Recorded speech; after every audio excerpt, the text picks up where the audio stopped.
Welcome to another edition of What the Fuck Happenings in Mendham.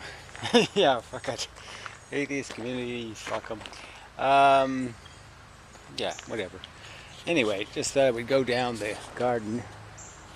The changes. Hey, yellow mellow cat way over there. Mellow cat. Anyway, there's a sunflower growing there. Anyway, the tomatoes are doing, there's tomatoes on there. Stuff growing, tomatoes, things. Deer did get in here, so we had to put this extra fence up. They actually scooted under the fence. I had to actually crawl around to get in there. So, we have had to come back though. Stuff is doing okay. Everything got bit off at the top, so some of this stuff is having to come back. So once it fills out, should be nice. I actually have a tomato. I'll have that for dinner tonight. A little tomato. Yeah. It's the earliest in a while. So everything's, I got beans growing in there, hopefully. And tomatoes growing here. Flowers and such. Another pot there, and just put another one in over there. Yeah, very nice. So I'm reclaiming my front yard, I've decided. So these forget-me-nots have been kind of interesting. I should have a lot of those in the next few weeks. They should be filling out. But yeah, I've reclaimed this area back in here. I put a table in there, another glass table. I guess the cat jumped on it and it broke. What a mess. Anyway, so I have cleaned up in here. As you can see, planting in there again. I used to have stuff planted all in here, and the deer just ate everything, so I quit. You can sort of see what they do. This is like a deer bite off there. But I mean, all these were nice flowers in back here, and they just keep eating them. So it's become a lost cause. So I figured I'll try to reclaim it though. We'll see how it goes. But yeah, it's much better in here. Gonna make videos in the front yard now. Yeah, cool. It's so quiet here now. It's nice and quiet. Yeah, really is. It's so nice. So I gotta get the car going. That's the next project. Well, I keep saying it's the next project, and I'll get to it. So we got another pot of stuff growing in here. I don't know what that hole is there. Yeah, I don't think a deer could have stepped in there. Anyway, so yeah, I know this isn't really a video, but who cares? So this, I just redug out everything here. Had some lilies growing, and should get something happening in here. It's all shady. These are cedar trees. So the poles are doing pretty well. Yeah, that's a pretty good view of the pole plants.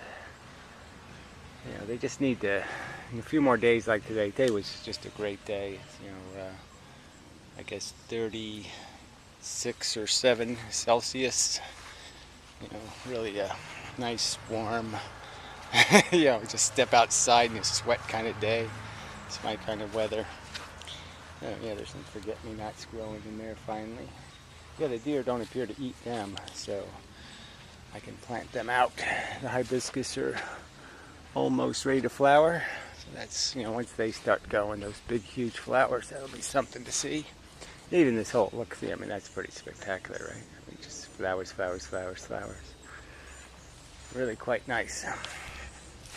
Actually, it should be more flowers, but, it's just been a little weird, the weather this year. So this kind of thing always happens. It's sort of annoying. I don't know whether this is genetically defective or it just needs some better weather. I mean, it's supposed to look like that, and it looks like that. I don't know what the hell's going on there. So anyway, that kind of shit happens. A couple of roses back there, but tomatoes happening okay-ish here. I don't know if I had this wire, tie the tomatoes up to the wire thing, and I don't know whether it's really working or not, but it seemed like a good idea at the time, but I think I got to run maybe poles connected to the wire or something. They're just something a little more sturdy, I don't know. I don't know. You know, by the time we get we'll see what they do by the end of the year, if it works or not. But this is kind of nice. It protects them, but I can look over the top and see the flowers without the fence in the way, which is kind of nice. Yeah. Yeah. And, you know, and then some of them grow through, and the deers will eat those, but, you know, such is life. But, yeah, these are just so kind of feeble. You know, they're just not doing anything. It's a little irritating.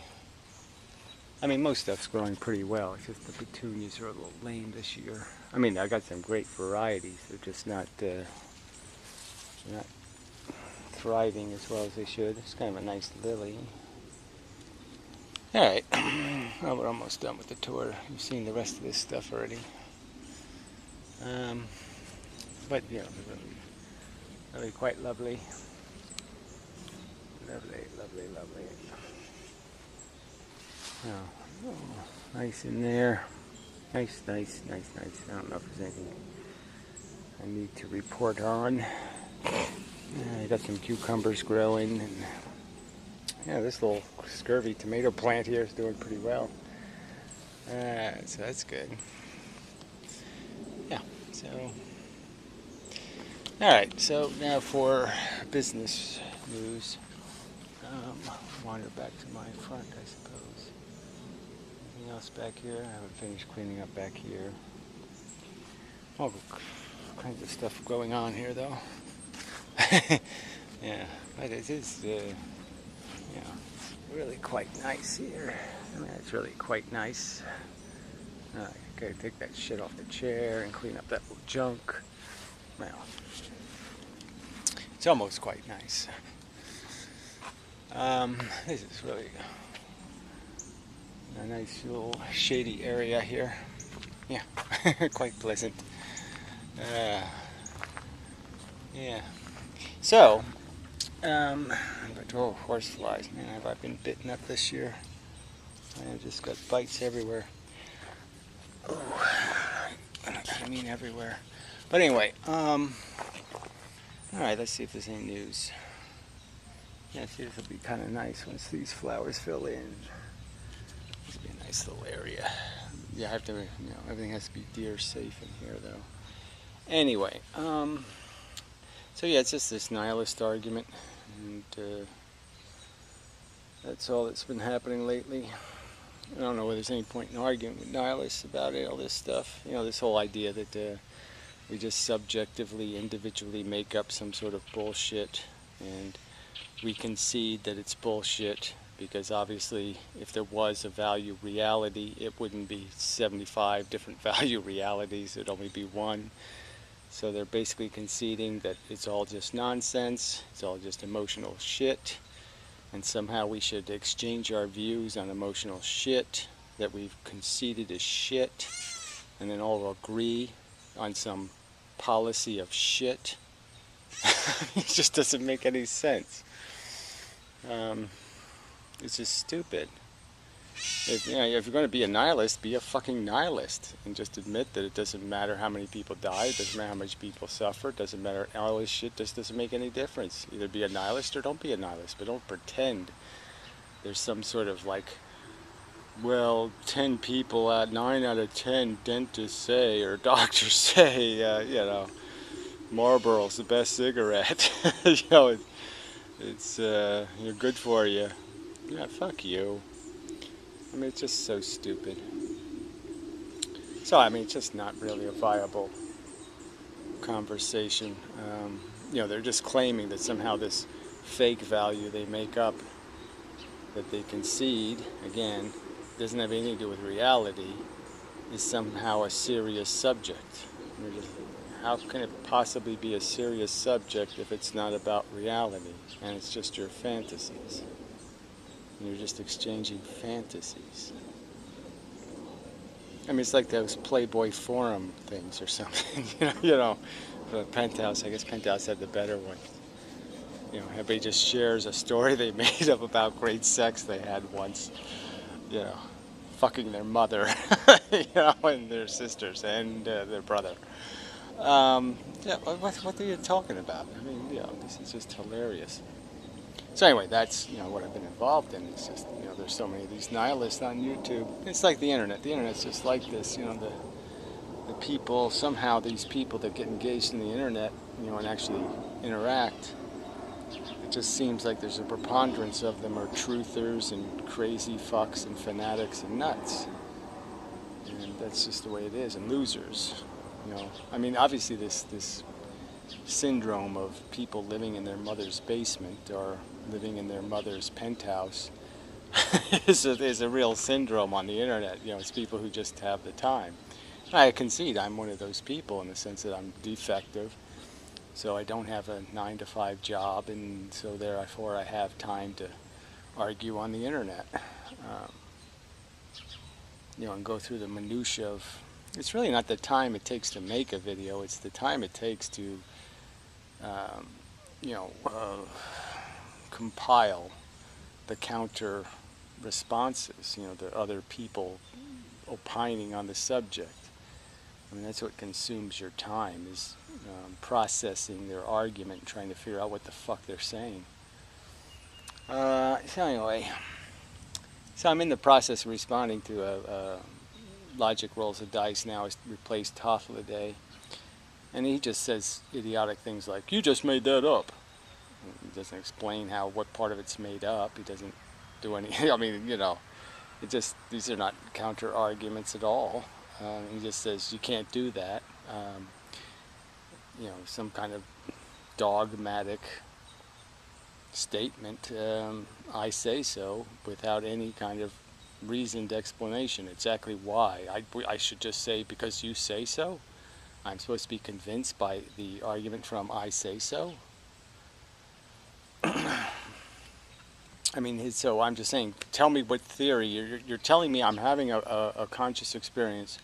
You're telling me the conscious experience is meaningless. I'm supposed to see that by having the experience. Somewhere in having the experience, I am misunderstanding it in thinking that there's a dramatic qualitative value difference between the good sensations and the bad sensations. It is your theory that there is no qualitative difference between those sensations, and there's no significance. I could do either one of them forever, and it would be exactly the same thing. It wouldn't calculate out to anything different. And I'm looking at it and I'm saying, I can't possibly understand how you draw that conclusion from a personal experience. How do you personally experience sensations and then sit there and negate them? Now, quite obviously, I can't put into a logical phrase of a statement a definition of value that isn't based on somebody experiencing sentience. You can't describe sentience if you've never been sentient. So go ahead, you describe sentience to me. You tell me how, when you feel pains and sensations, you don't think they have any intrinsic quality, and that you think you completely are just reacting irrationally and nonsensically to them. It's like a knee jerk. You have some crazy impulse. It isn't that the sensation is actually bad or miserable or horrible. You just can't help yourself but respond to it as if it was torturous, even though it's somehow not torturous. And you're just like, come on, give me the explanation. You're telling me I'm wrong. You're saying I've misinterpreted my experience. Well, explain how I've misinterpreted, you fucking cunts. Ooh, there's a little bitch deer. Let's see if we can scare her by start having our presence. Look at her. She's saying, I'm going to steal all your stuff. Yes, I am. You little bitch. Hey, the old days, they wouldn't run from me, so it is better this year. I mean, this plant should not have still be here. I mean, this would have been eaten last year. So I have to admit the yard is a little better. I mean, they did cut the hell out of this thing. But, yeah, whatever. So this is, they're not providing the counter argument.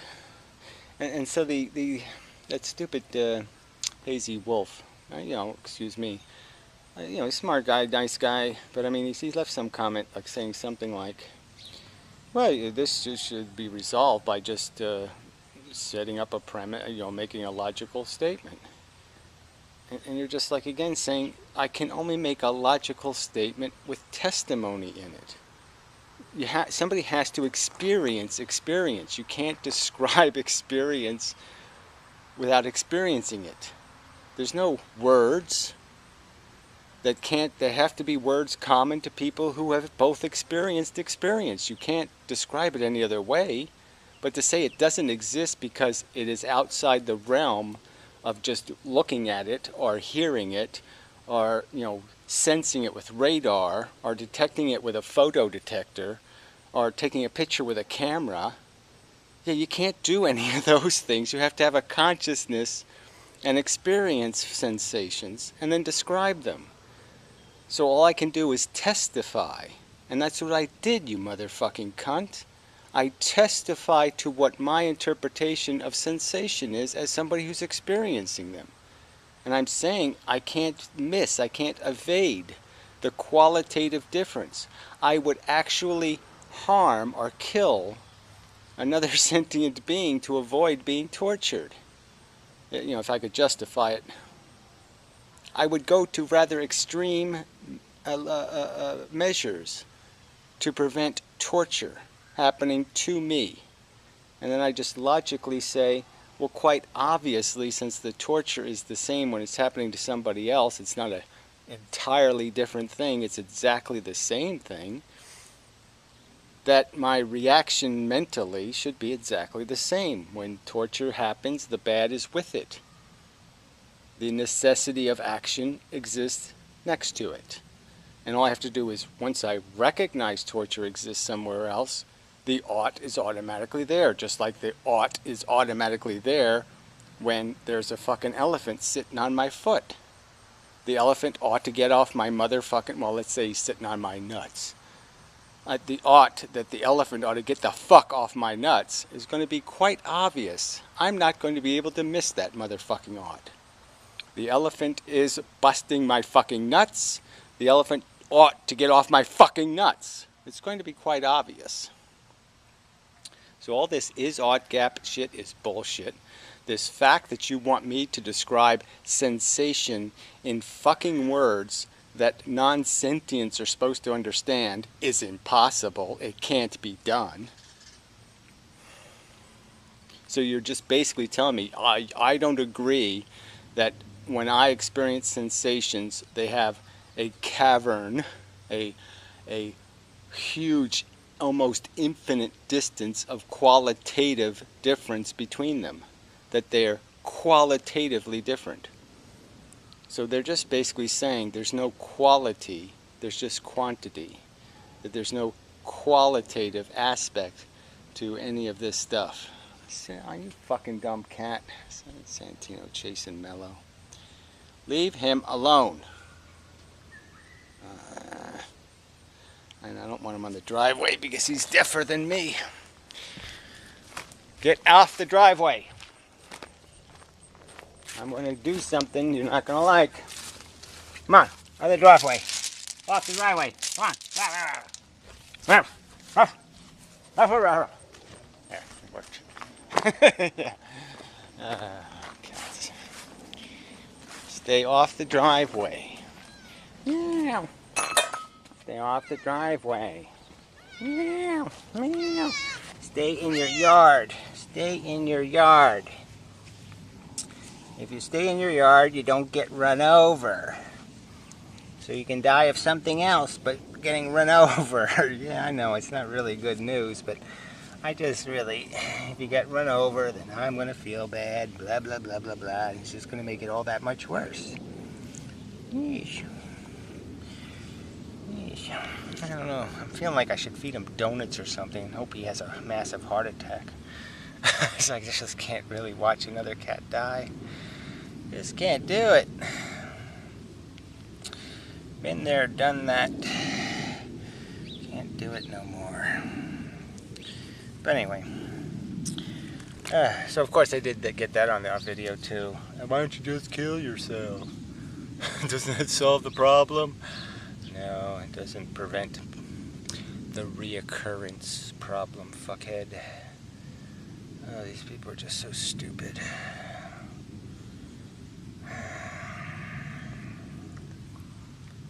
So irritating. And this one, you know, he's at least a real nihilist, because he basically says, oh, hey, I know animals suffer and they do this and that, but I don't think suffering matters, so who cares? And he's one of these people who think life is inevitable. I'll just ignore all this biological evidence that certain things have a preposterous odds against them ever happening, because they only happened once in zillions of permutations. They're essentially Yahtzee dice landing on top of each other, kind of improbable events. And we'll just pretend that neurology just happens all the time, and you know, eukaryotiness, you know, nucleuses getting absorbed by nucleuses. Oh, that happens all the time, except only happened once on planet Earth. You know, in billions of years of evolution. But they just keep ignoring the truth, ignoring the facts. Just keep pretending everything's inevitable and everything's eternal. Bullshit. Go tell that to the end of the universe, where everything's flying apart into photons shooting out that way. Forever. Alright, you be good. Anyway. Hey, there's Mellow. Mellow. Mellow. Meow. Mellow want a pet? Meow. Mellow. Hello. He's still kind of skittish. He lets me pet him when he's up. That's what he's skittish about. Fuckhead. Hey, fuckhead. Go do something else, fuckhead. Do something else. Leave Mellow alone. Look, leave Mellow alone. He's not bothering you. He is not bothering you. Leave him alone. Toddle off that way. Toddle. Toddle. Yeah, it's impossible. Cats. Politics. See? He did it. You suck. Yeah. It's not much of a chase, obviously.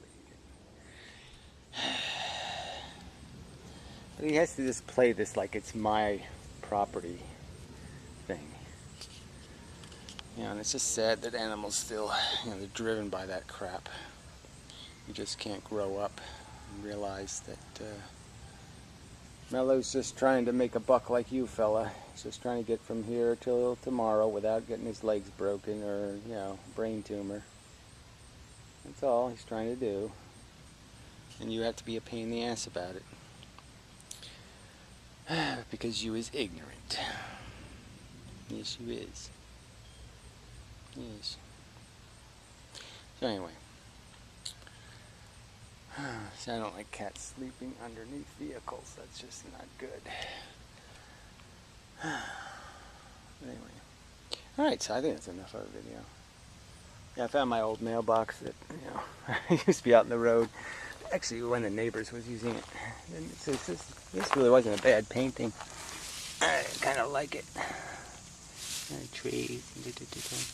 The other side was better. It had a cottage, a cabin, and all that kind of crap. But yeah, that kind of fell off. Yeah, that rusted off over there. Yeah, that's kind of nice. Still on there almost. But anyway, the old days kind of stuff. All right, so I think we're done. Are we done? Yeah, we're done. Yeah. Okay, we're done. So that's the news. I'll just keep doing what I'm doing and see what happens. This is kind of neat. The old sole of one of my shoes, I guess. it's just kind of neat. Makes a very good path. Well, that's really good. I would tile something with just the old soles from sneakers. I think it's kind of funny. Anyway. Yeah, I was bitching how there was no swallowtail butterflies just yesterday, and they showed up today. Well, they showed up yesterday. I was complaining the day before that they haven't seen any all year. So there was finally one. But they really haven't. They have to figure out how to fly out there and then fly out. Yeah, see, so we figured it out. I haven't seen the hummingbird. I think somebody ate the hummingbird. Yes, I haven't seen the hummingbird. There's another one. So yeah, they really have showed up. Very late, but they're here. Anyway,